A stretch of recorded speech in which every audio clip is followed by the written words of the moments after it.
So hello guys, what's up and welcome back to my YouTube channel. It's me, your girl Barrister Neze, and this is Nezeville. Long time no legally speaking. Long time no legal series with Barrister Neze. It's been all gist. But today we have a trending issue with a legal dimension. There will be lots to learn in this video, so much to learn that would help you personally and improve your overall knowledge of how the law works. So do well to watch till the end, save the video, share it to as many people as you believe will benefit from this knowledge. Remember that here, we're not just here for gist and gossips. We are also here to get enlightened on a vast range of subjects. So if you're new here, you're seeing my face for the first time, or if you've been watching without subscribing, don't forget to hit the subscribe button, give this video a big thumbs up already, drop your comments as we discuss, and stay glued because we always have so much coming your way. Without further ado, let us proceed with this video.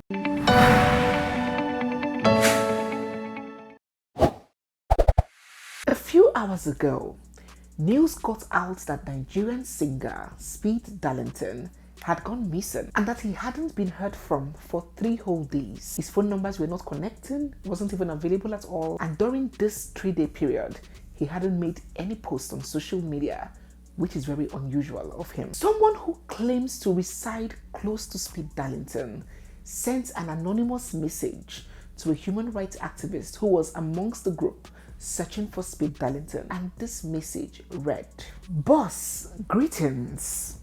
Concerning Speedy matter, please keep me anonymous. I do live in his streets. Some group of policemen came to pick him up 3 days ago. I have evidence, but I no one implicate myself." The public was thrown into confusion. Speed Darlington is a very opinionated person, and he passes off his message in this aggressive fashion. Some may term it that. So he may possibly have stepped on 1 or 2 toes. But people were wondering, who was it this time? What has Speed Darlington done to warrant an arrest? And while we wondered, his mother took to social media. She posted this video. I just get information that my son is missing. Speed Darlington is missing. He notified my family that BURNA Boy came with his team and they picked Darlington up. Everyone should help me to beg BURNA Boy. So from this video, she clearly stated that BURNA Boy was the reason behind the arrest of her son. If you do not know what happened, if you haven't watched our previous video, it's advisable you pause this one and watch the previous video before this. In the PDD godfatherism and gay sex for fame allegation, in this highly suggestive video that Speed Darlington posted on TikTok, he asked BURNA Boy to come and explain how come he won a Grammys Awards just shortly after he was found hobnobbing with PDD. I will not play the whole of this video, but just listen to this part. BURNA Boy, this video, I dey ask you question. Don't get offended. Now question I dey ask. How many oil did he drop for your nyash before them give you that trophy?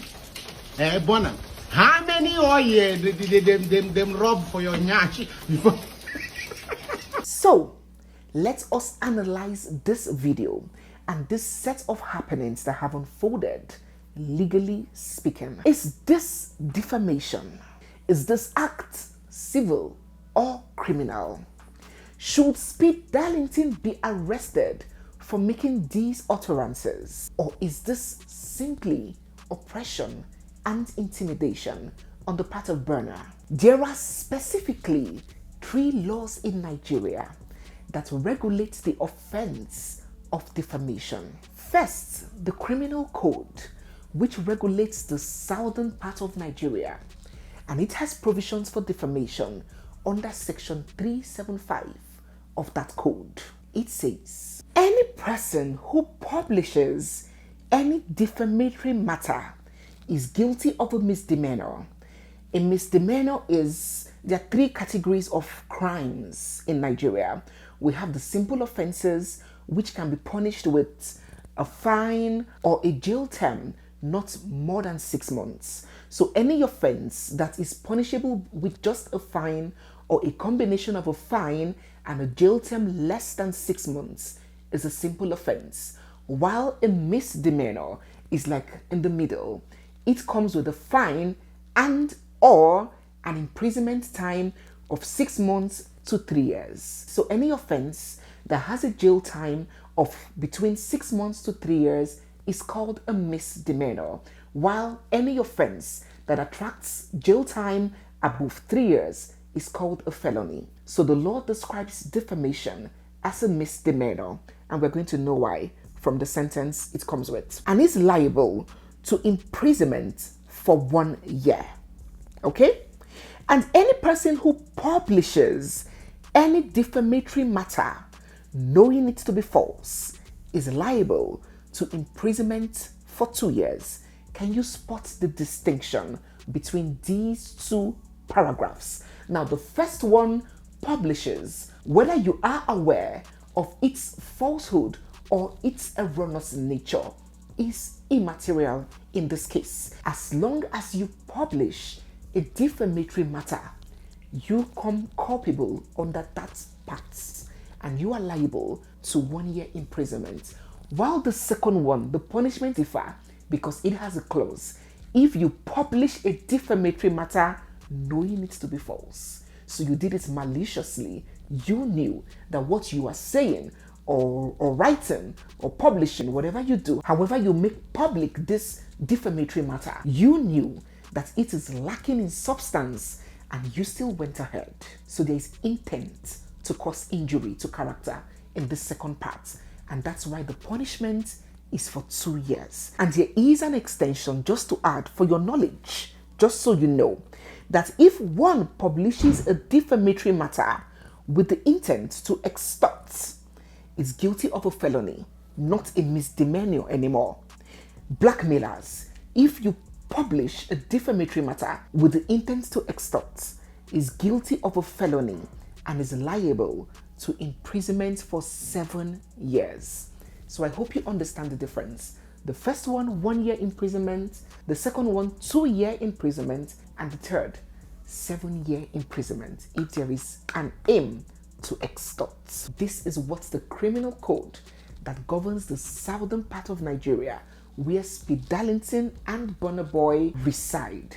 This is what that law says. Another law that governs defamation is the penal code, which is applicable in northern Nigeria. Yes, there are two codes that govern Nigeria. The penal code governs the north and the criminal code governs the south. And this penal code in section 391 states similarly what the criminal code states. I wouldn't go into that because that's not a law in question on this particular topic. Another law, the third law that governs defamation in Nigeria, is the Cyber Crimes Act, as enacted in 2015 but amended in 2024 to incorporate section 24, which we are going to discuss now. The criminal code and the penal code are much older laws, so they do not have coverage on this recent social media dispensation. It was made far before the era of Instagram, Twitter, and TikTok. So our legislators came up with a brand new law,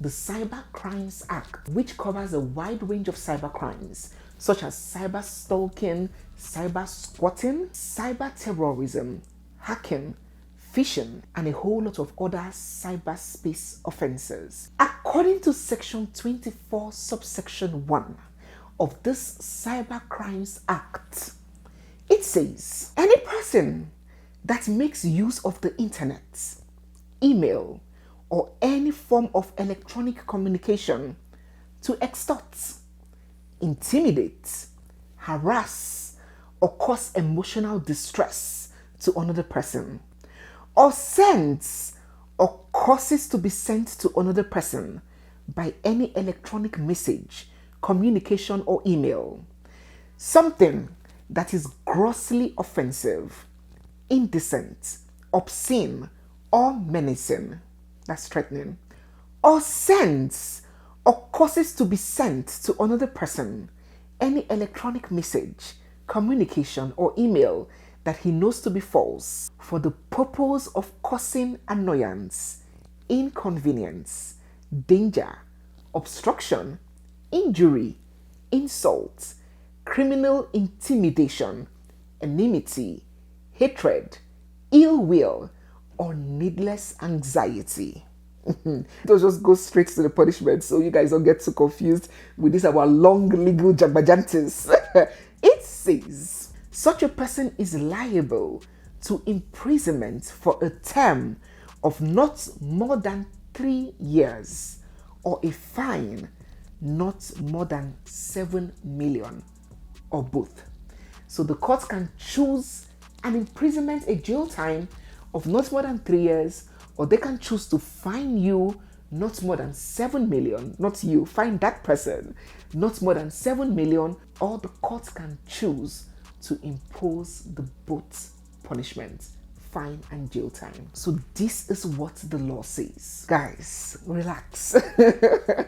Guys, all of these plenty English and bobojantis and jagbajantis, all it translates to, what the law is trying to say, is that if you publish or you cause something to be published, either verbally, orally, or in written form, either via video or picture or audio, a material which injures the reputation of another person, a publication that brings disrepute, exposing that person to hatred, contempt, or ridicule, commits this offense. So the next question that you may ask is, does this video that Speed Darlington published amount to defamation? Some people say that he just asked the question.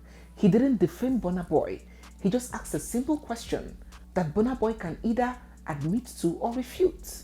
And this is not defamation. In as much as the court in these kinds of cases will have the final say, they would be the one to interpret 100% what is considered defamatory. But from my own experience and knowledge, I think I can categorically say that that statement was highly suggestive. And going by these sections of the law, it is very possible that it is capable of exposing BURNA BOY to ridicule. What do you think? Drop your thoughts down in the comment section. Now, there was another video that Speed Darlington made. After he made the first one, BURNA BOY's fans came for him, insulted him or attacked him. I don't know what they did to him, but he was very furious. And he made another video further bashing BURNA BOY and even using derogatory languages on BURNA BOY's mother. Hear this. Sucking up to BURNA BOY don't mean shit. I am Odogu, that's my language. Odogu is masquerade name. It's not a nickname. If anybody is gonna claim Odogu as a nickname, me is qualified.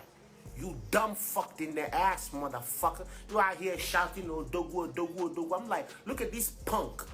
You trying to be like us. You trying to be like us. You trying to be one of us. You not one of us. Because if you are one of us, you would have known that Odogu is not a nickname. Go fuck your mother. Fucked in the ass, motherfucker. It is some people's opinion that this is not a crime. This is not a criminal offense. This is an insult. An insult is different from an assault. Anybody can call someone, you are stupid, you are a fool, you are mad, you are an idiot. Does not mean that that person will be charged to court for calling another person, for insulting another person. An insult is a moral wrong, not a legal wrong. What do you think about that assertion? Drop in the comment section. I'll tell you what the law says about this kinds of explosive insults. Now, prior to the Cyber Crimes Act, there was not really any legislation covering insults. But this Cyber Crime Act has introduced a vast variety of things that can come under this section 24 that we just read.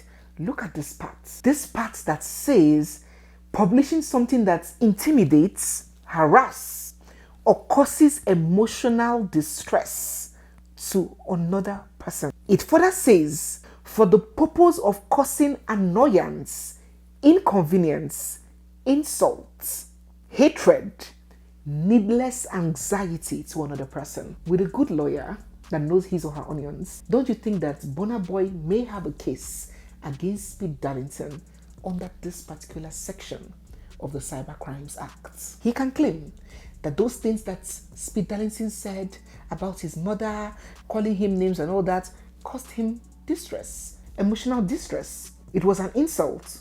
It was grossly offensive. It was indecent. In fact, everything that Speed Darlington said in that video was mentioned in this section of the act. So yes, I strongly believe that that video contravenes this section of the act. What are the possible resolutions? What are the possible defenses for defamation? The major and primary defense to defamation in any court of law is number one, the truth, justification.